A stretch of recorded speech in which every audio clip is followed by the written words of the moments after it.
What do you want that you're not asking for?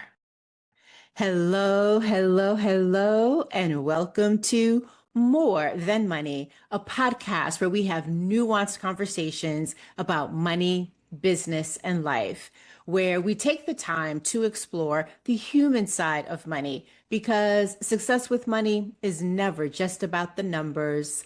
I'm your host, Jacquette Timmons, and whether this is your very first episode with me or you are joining me for another, I am really, really glad that you are here with me today.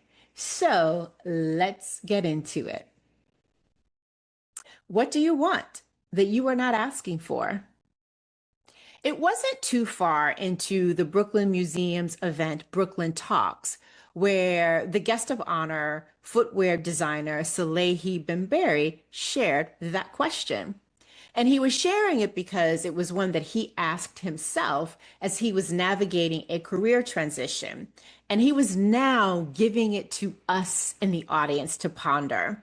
And I am being very intentional about using that word give because, quite frankly, his question felt like a gift, particularly since it has now been days later and I cannot stop thinking about it. And that's the way innocuous questions and statements work, right? They have a way of doing that, of, staying with you and sticking with you and making you think about it over and over again. And so that's where I find myself. And maybe I find myself and I keep coming back to it because I wonder, well, what is my answer to that question? Or maybe it's actually the deep awareness that in order to answer the question, I have to first answer a foundational question. What do I want? And guess what? You're facing those same two questions as well. And so if you were to press pause and go and grab a piece of paper or open a document on your laptop or your iPad or some other writing device, and you were to take the time to make a list of what it is that you want, and doing so knowing that it would be for your eyes only, what would you write? Now, presuming you did press pause, you did that and you're back. Thank you for coming back. What did you notice? Did you give yourself permission to want what you want, or did you hold a little bit back? Did the fear of someone else's comments or judgment immediately creep in, causing you to second guess yourself before you even got started with the process of fulfilling what it is that you want? Did you jump so quickly to thinking about, oh my goodness, how am I going to do this? That you are now paralyzed by the enormity of what it might take to have what it is that you want.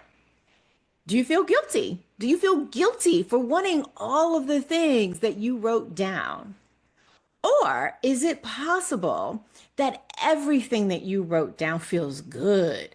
And it feels good though, because it feels totally safe and totally doable.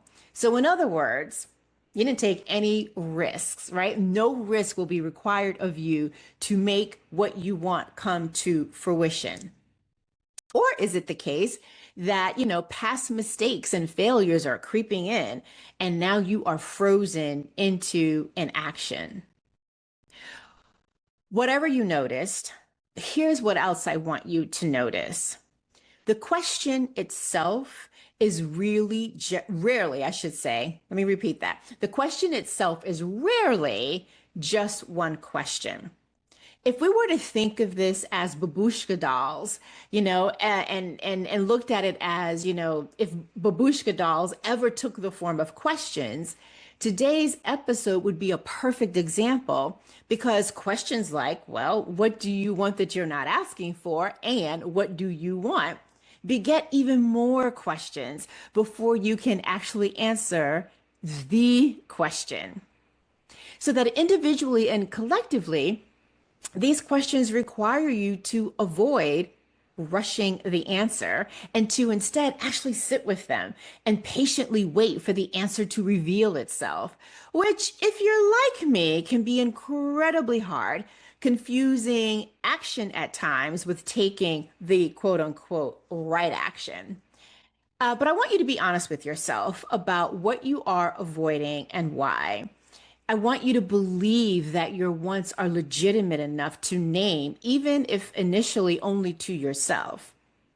So, this is a short episode, but what I will hope that you will embrace is that what may seem like a list of endless and counting questions, that's not the case because basically the truth that's really worth facing anytime, but especially right now, is that when you don't know what you want, you end up paying for other people's wants.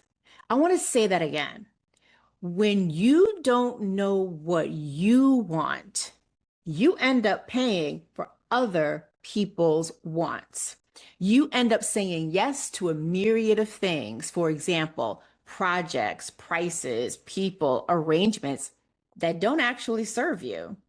And maybe the unasked question is really a costly one, even if the cost is unhidden or unknown at the moment. So, in the spirit of Salehi Bembury, and as my gift to you today, I'll leave you with the same two questions that I'm sitting with and have been sitting with since the event. And that is, what do you want? And what do you want that you are not asking for?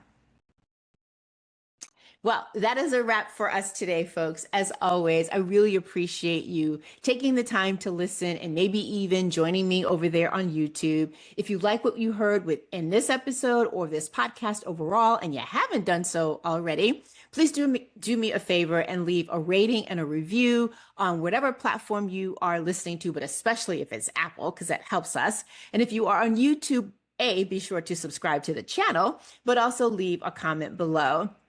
And yeah, if you'd like to buy me a coffee, because it's summertime and I do enjoy me an iced chai dirty latte with some oat milk, I would love to get your support in that. So you can go to buymeacoffee.com/Jaquette, buymeacoffee.com/Jaquette.